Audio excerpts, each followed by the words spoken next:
Turning our attention now to the ASX, here's Matt Birney and Bulls and Bears with the latest public company views and interviews. Welcome to Bulls and Bears, brought to you today by nickel sulphide developer Centaurus Metals, ASX code CTM. I'm Matt Birney and I'm joined now by the Managing Director of Centaurus Metals, Darren Gordon. Hi Darren. Hi Matt. Okay, so Centaurus owns the advanced Jaguar Nickel Sulphide project in Brazil. The company recently tabled a feasibility study on the project that shows both capital and operating costs at the lower end of the curve globally for similar projects. Okay, Darren, can you orientate me a bit? Where exactly is your Jaguar Nickel Sulphide project and what's the region around it like for mineral discoveries generally? Yeah, we're in the northern part of Brazil, in the state of Pará. It's in the Carajás mineral province, which is a prolific mineral belt globally, dominated by Vale, but with a number of other fairly large mineral developments ongoing right now. What's the resource at this project? We're 109.2 million tonnes at 0.87% nickel for 948,900 tonnes of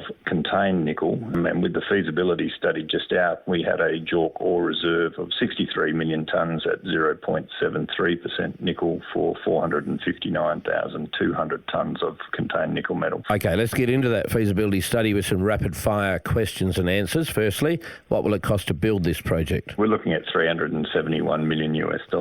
How long will it take you to pay that capital back? About 2.7 years. All right, how much nickel will you churn out a year and for how many years? We're looking at an average of 18,700 tonnes of nickel per year on an 18-year project life just from open pittable sources. Have you wrapped a net present value around the project in today's money? Yeah, 997 million Australian dollars with an IRR of around 31%, both on a post-tax basis. How much money will this thing make a year? Let's go with annual free cash flow from the operation.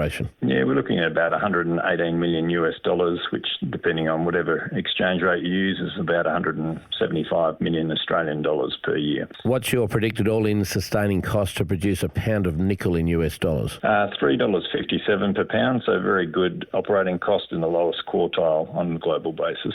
And what sort of nickel price per tonne did you use for these numbers? We used 19,800, which is about $9 per pound, but we've run sensitivities down to $17,000 and it works very comfortably at those levels. Do you see any upside to the resource beyond that initial 18-year mine life? No, absolutely. There's mineralisation below the open pits, which should grow the resource. There was 50,000 metres of diamond drilling in 2023 that hasn't made its way into the resource as yet. Darren Gordon from Centaurus Metals, thanks for joining me on Bulls and Bears. And remember, we're only here to give you information, not advice, which you should, of course, seek independently. I'm Matt Birney, and this is Bulls and Bears. For more public company interviews, go to the Money page on the 6PR, 2GB, 3AW and 4BC websites and click the Public Companies tab.